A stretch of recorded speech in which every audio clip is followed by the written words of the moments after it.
so busy. Wig daw yan eh. Wig.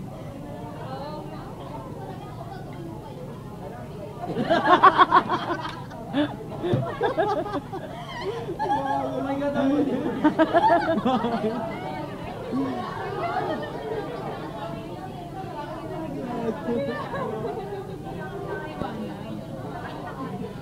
Okay lang kaya.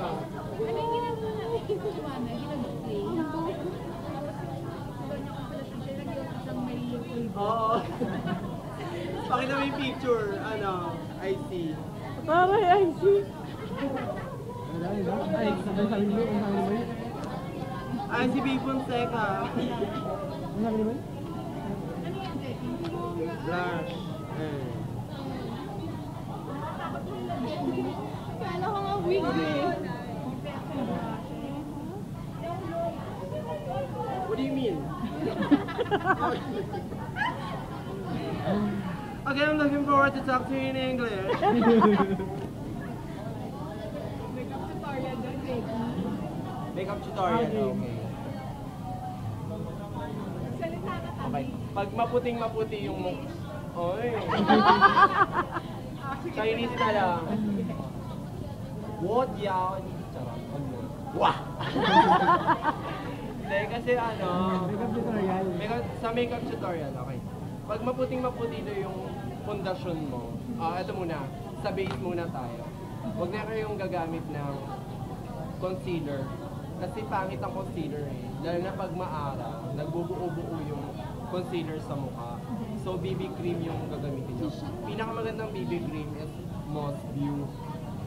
Kasi talagang plakado, plandur na plandur. Next, pag maputing-maputi.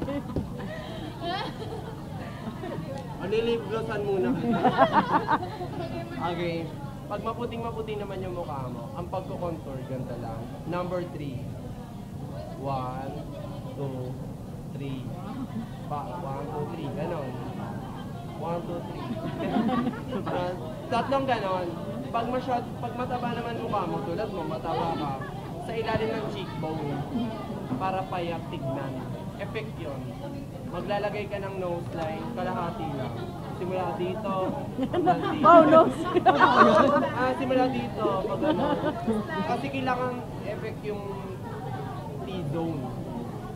Pag naman sa mascara, paano kayo mag-mascara? Pag ganon? Ganito daw mag-mascara. Pag ganon. Kasi pag ganon, hindi nyo pa nahalata, pag natapos siya, parang paa ng sarado. Parang paa ng ipis kasi buo-buo. Dapat pa ganon. Parang natural look. Sa kilay, wala akong masabi kasi iba-iba kilay ng tao. Kanya-kanyang shape lang yan. Never mind. Sa lipstick, huwag kang magli-lipstick ng tawag nun, yung labi yung nagkakalat. Di ba may nagli-lipstick? Di ba may nagaganon? Mali yun. Dapat sa pagli-lipstick, lipstick ang magkakalat sa labi. Hindi yung labi yung magkakalat sa lipstick. Maggaganon, magkakalat ng lines. Teka, magpa-out ka. Manahimik ka na. Tapos, sa foundation, di ba maglalagay ka foundation? Puro palabas.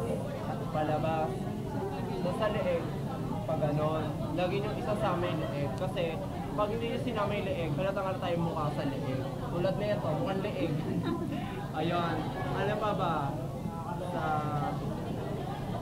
Yung puti, lagi ko kasi itong ginagamit. Actually, pang-ubos na siya. Itong puting ito, ginagamit ko siya for natural look. Ganito siya gamitin. Kailangan, lalagay mo siya doon sa mga part na lubog. Ano ba mga lubog? Tangina mo ang mukha mo, lubog. Ganito lubog. Ito diba, lubog to.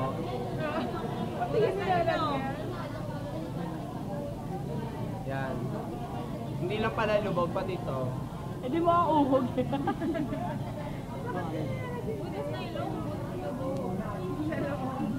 Pepe mo. Ito. Dito maglalagay ka. Lubog ba yan? Teka lang, lubugin ko ang mukha mo din. Ano yung lubog? Kaya wag ka makailang. Ayan, lubog. Ito pa. Yung eyebrow bone, lalagyan mo rin. Saan mo natutunan yan, Jay? Sa mami mo. Hindi ka tinuruan ng mami mo. Baka sarili talaga yung mami mo eh. Ibang tao ko eh. Hindi naturuan sa'yo Kaya eh. tinuro, no? Tsaka dito. Anong purpose? Ba't ako naglagay dito? Ba't kami tinatanong mo? Ikaw Kasi naglagay. natural effect. Para siyang pawis. Yun nga. Para siyang pawis. Kasi maputi. Ganun. Dito rin. Dito naman sa eyebrow bone para malinis yung shape ng kilay. Dito naman smoke para malinis yung mata. Dito naman para yung cheekbone no is parang embossed siya. Yan. Next, Ang tagal. sa liquid eye.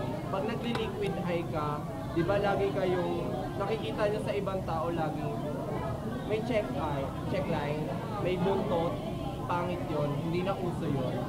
Pan-jejemon na yon. Sa paglalagay ng liquid eye, pag ganun dapat. Pag ganyan yung shape. Meron ng ballpen earn, kasi binigay ko yung ballpen ko sa kanya. Ito. Mami mo, earn. Hindi ka na-enforce.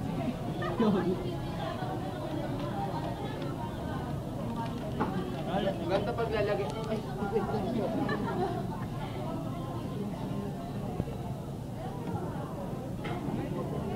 di ba ito yung mata? Di ba ang checkline ng iba pag ganon? Ayun,